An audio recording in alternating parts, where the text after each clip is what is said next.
You have to find it within yourself. If I've got to tell you to get up, and I've got to tell you to go to work, and I've got to tell you to do everything, then until that person stops telling you, you're never going to be able to achieve anything. So that's the best piece of advice I've been given, is find it within yourself to be motivated. You've been blessed with a brain, heart for emotions, spiritual connections. Left hook head, left hook body. Good, body head. Good, and again. So connect with like the positive forces in the world and find motivation to try and achieve something while you're here. That's the best piece of advice I've been given.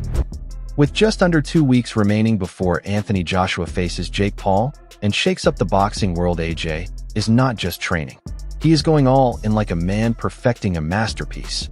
There is a saying, I would say, there's a saying that a happy fighter makes a dangerous fighter, in the sense that if you put them in the right environment and their brain is receptive of what they're being taught, they're going to be more in tune with what they're going through. So I'm actually like, give me more, give me more, give me more. That's his mindset in everything he does, whether it's training, whether it's work, whether it's helping other people. He just always wants to go that extra yard. That's it, and again. Good, and again. Good, 2 more. 1 more of them.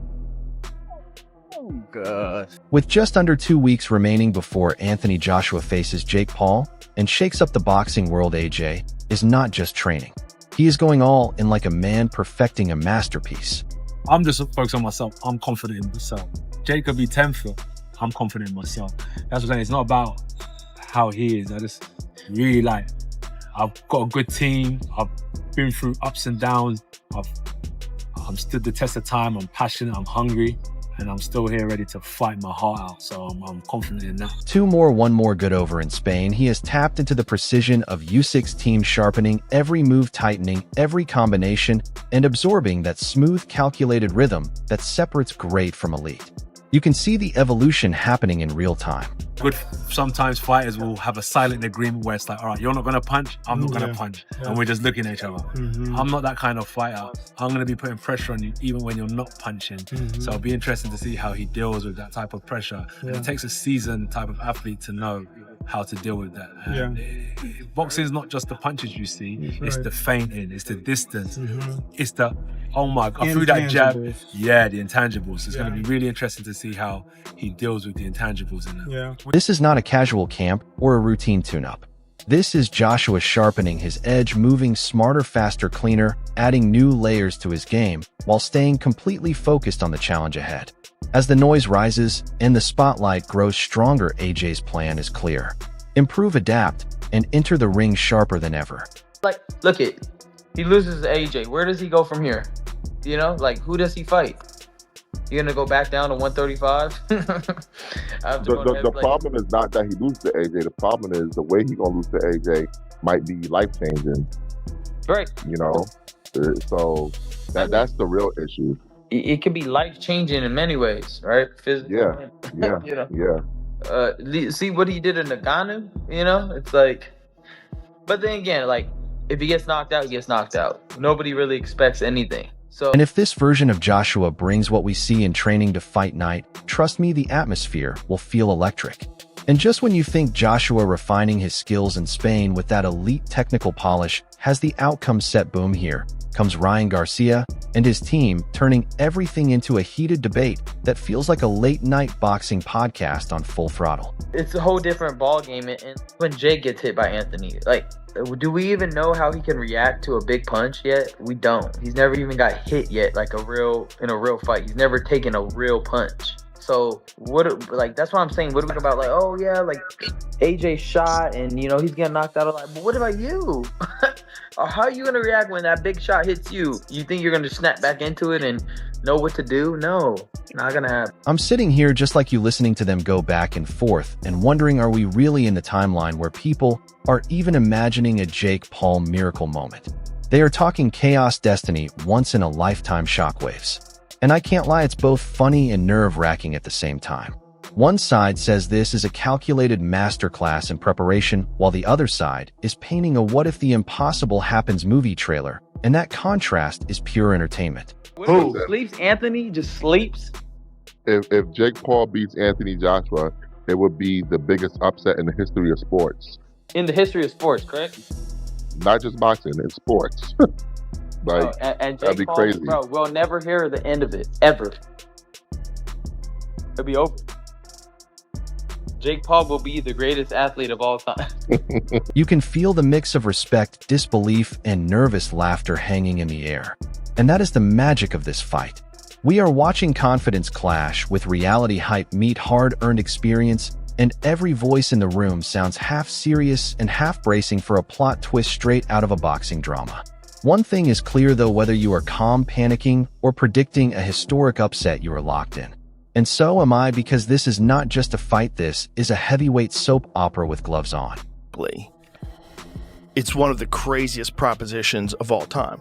You take a guy who just had a boxing match that looks like a sparring match with a 58-year-old Mike Tyson, and then you're going to fight one of the absolute scariest knockout artists in the heavyweight division.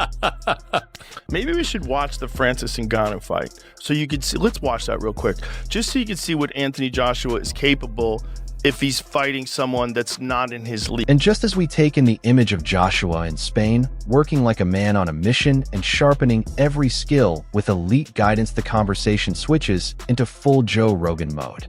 Suddenly, the vibe shifts from focused execution to pure what universe are we in energy. I'm sitting here with you thinking the same thing. Joe's thinking this matchup feels like someone hit the randomizer on a boxing video game and didn't even check the settings. The tape of Paul and Joshua. I was gonna say he has to. They got him to weigh a grade of 245. It's only like 7 pounds less. Yeah, that's nothing. Yeah, And there's some sort of a rehydration clause. Listen, kids, it ain't gonna matter. You know, there's not a chance that Anthony Joshua is not going to just lose the weight beforehand. He's not going to come in drained. What he's going to do is just do extra cardio, and that's just going to make him more dangerous. He's going to be terrifying, and he's going to have a lot to prove. He's going to be very angry that Jake Paul wants to fight. You have AJ coming in calm, focused, and fully locked, and while Jake's name triggers that wild mix of curiosity and disbelief. And we're all pretending we're not secretly fascinated by just how bold this whole situation is. We know Joshua isn't treating this like a casual stroll. And when you combine that with Joe's stunned tone, it feels like the calm before a storm you can't look away from. It's like watching confidence and credibility shake hands in the most unexpected way. And let's be honest, the way Joe explains it has that I can't believe I'm saying this, but I'm saying it anyway vibe. The moment this matchup became real, and now we're just riding the wave, waiting to see if this turns into a statement performance or a headline that breaks the internet. And the wild part? It's the kind of moment that makes you lean closer to the screen and double-check reality. Everyone hearing it is thinking this is either going to be a disciplined masterclass or pure chaos that rewrites group chat history forever. There's no middle ground. The size difference, the experience gap, the clash of worlds. It's like watching a blockbuster trailer where every frame screams drama, tension, and questionable life choices wrapped in expensive gloves. We try to stay logical, but deep down we know logic left the building the moment this matchup became real. Now we're just riding the wave, waiting to see if it becomes a statement performance or a headline that breaks the internet. And the crazy part, no matter which side you're on, you're locked in, because when even Joe Rogan sounds half shocked and half entertained, you know this ride isn't slowing down anytime soon. If there's any chance in the world, knowing what Anthony Joshua is a specialist at, he's a specialist at putting knuckles through your fucking brain, you know, and that's what he's going to try to do to Jake Paul. And anything other than that, if from a 34-year-old Anthony Joshua, will make us all think it's a fixed fight. Whether or not Josh he can do it, whether or not, I mean, Jake Paul shocks the world and shows us that he really does know how to box really well and moves really good and uses his jab and blows us all away with a strategy. Interview 10. And just when Joe's tone has you teetering between disbelief and popcorn mode, Chael Sonnen steps in like the ultimate myth buster with that calm confidence that feels like part lecture, part roast. I'm listening to him dismantle the "this fight won't happen" crowd. And honestly, it sounds like he's speaking directly to the comment section warriors who type "mark my words" with Olympic-level certainty. You and I both know what he means. This isn't some imaginary headline pulled from thin air. This is big money, big ego, and high stakes colliding in real time. And the funniest part, the logic rewind. If Jake backs out, who exactly is he calling himself? Scheduling a board meeting with his reflection chair, turning that into a philosophical comedy routine is pure gold. And we're sitting here watching the internet argue with a man who treats common sense like a finishing move. You believe that Jake Paul is going to pull out of that fight. Might even do it the day of, correct? Correct? Okay. Who would he pull out to? He is the promoter. Who would he call? Does he send an email to himself? Does he send a text message to himself?